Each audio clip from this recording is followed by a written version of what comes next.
શુભેચ્છાઓ દિલકેરી ઝરણાની જેમ વહેવાની, એક દિલમાંથી નીકળી સઘળા દિલોમાં રહેવાની। ઉગાડેલા મૈત્રી છોડ કાલે વટવૃક્ષ થઈ લહેરાશે, ભાવથી ભરેલી સરિતાઓ જય સાગરને મળવાની। હું કે રોહિત અફસોસ શિખરી સાહિત્યકાર ભરૂચનો વતની છું। મારા લખાણમાં માનવતા, ભાઈચારા, એકતા, પ્રેમના આધ્યાત્મિકતા છે। જિંદગીની ક્ષણોને બાંધવા બેઠો છું, સૂકી દાળને જોયા પછી થયું છે મને, બાળવા કામ લાગશે કાપવા બેઠો છું। એ તો ન લઈ શક્યા ન દઈ શક્યા, આ ભોળું દિલ છે તેથી આપવા બેઠો છું। નથી રેટ્યો નથી તકલીફ છતાં, પ્રેમના તાતરા હું આતવા બેઠો છું। સોય ધાગો લઈ સાંધવા બેઠો છું, જિંદગીની ક્ષણોને બાંધવા બેઠો છું। છે એ પણ જળ જેવું નિર્મળ જળ, છે એ પણ જળ જેવું નિર્મળ જળ, તોય હું આંસુના સ્વાદને ચાખવા બેઠો છું, તોય હું આંસુના સ્વાદને ચાખવા બેઠો છું।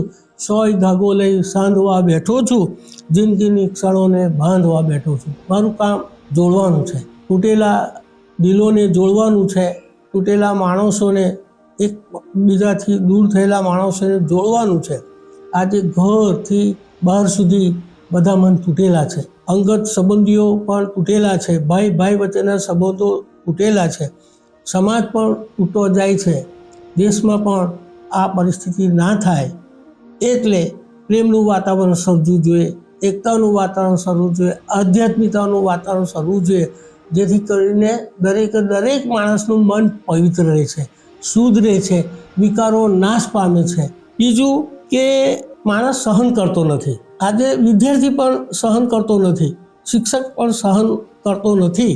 તો મારી પંક્તિઓ છે કે તું મીણ જેમ પીગળી જો, તું મીણ જેમ પીગળી જો, અજવાસ પાથરવા બળી જો, અજવાસ પાથરવા બળી જો।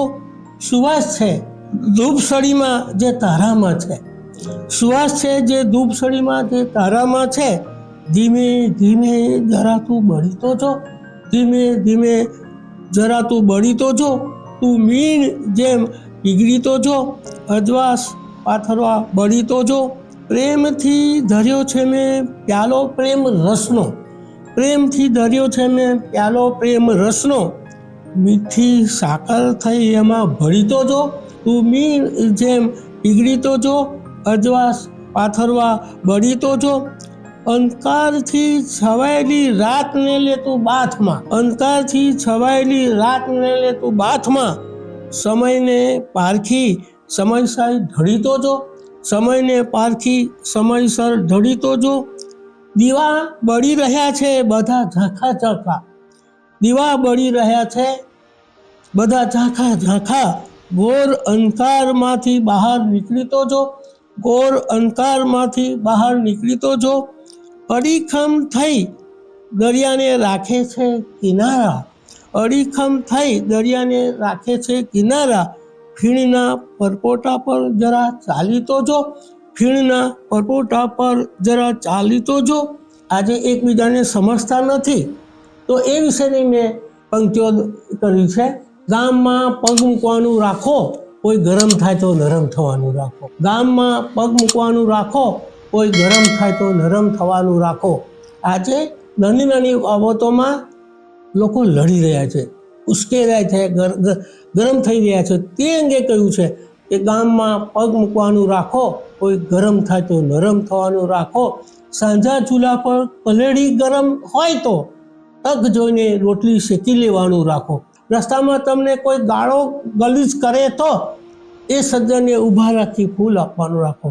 ગરીબો પ્રત્યે ભાવ રાખો, ઝૂંપડામાં રહેતા લોકો તરફ ભાવ રાખો। એટલે હું ગરીબીમાંથી બહાર આવ્યો છું, એટલે ગરીબીમાં મને ગોળની ચા પીવાની મળી, ગરીબીમાં મને ગોળની ચા પીવાની મળી, ફાટેલી ગોદડી ઓળી ઊંઘ પ્યારી મળી। આ પરિસ્થિતિમાં હું જીવેલો છું। દેશી નાળો હતી, વરસાદ પડતો હતો અને આ કરાઠિયાની દિવાલો હતી, એમાંથી હવા આવતી હતી, એ હવામાં મને બહુ સારી રીતે ઊંઘ આવતી હતી। એ ગામડાની પરિસ્થિતિ મને બહુ પ્યારી લાગતી, ભલે ગરીબી હતી પણ ખુશી મળતી હતી।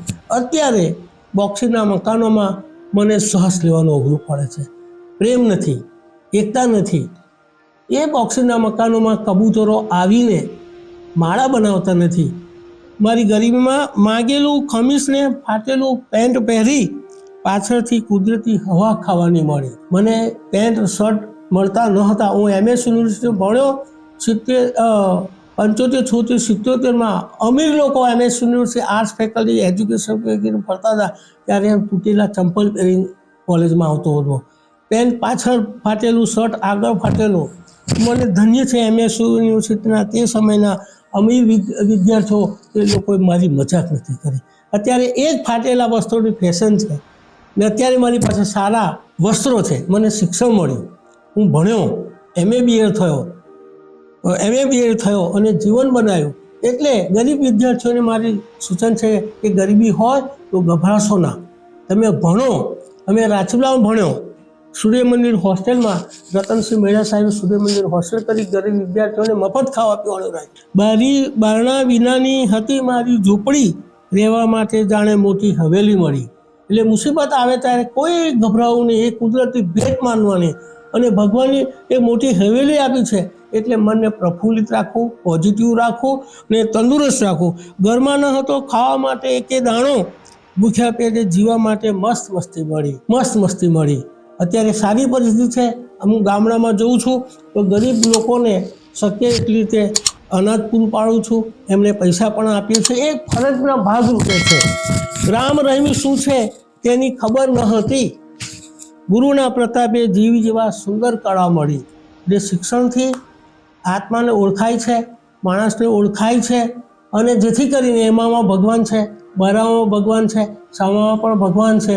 ને આ માણસ આત્માને જોવા માગશે તો કોમવાદ, જ્ઞાતિવાદ નહીં રહે. આજે માણસનું ખોર્યું જોઈને એકબીજા પર હુમલા કરે છે, મારી નાખવામાં આવે છે, એ ખોટું છે. આપણે બધાએ આધ્યાત્મિક રસ્તે જવું જોઈએ, સાહિત્યના રસ્તે જવું જોઈએ. સાહિત્યનો અર્થ સાહિત્ય યશસ્ય સાહિત્ય, જે બીજાનું હિત ચાહે તે સાહિત્ય. એટલે આ રીતે સાહિત્ય દ્વારા સુમેળ સધાય, વ્યક્તિ સાથે પ્રેમ થાય, માણસ વચ્ચે સુમેળ થાય તો આજના વાતાવરણમાં જે કોમવાદ, જ્ઞાતિવાદ, અસ્પૃશ્યતા એ મટી જાય. આપણા દેશને આપણે મહાન બનાવીએ, વિશ્વગુરુ બનાવવા માગીએ છીએ તો પ્રેમનું વાતાવરણ શરૂ કરીએ, ઊંચ નીચના ભેદભાવો દૂર કરીએ અને એકબીજાને ચાહીએ. એ જ મારી ભાવના છે. ધન્યજી.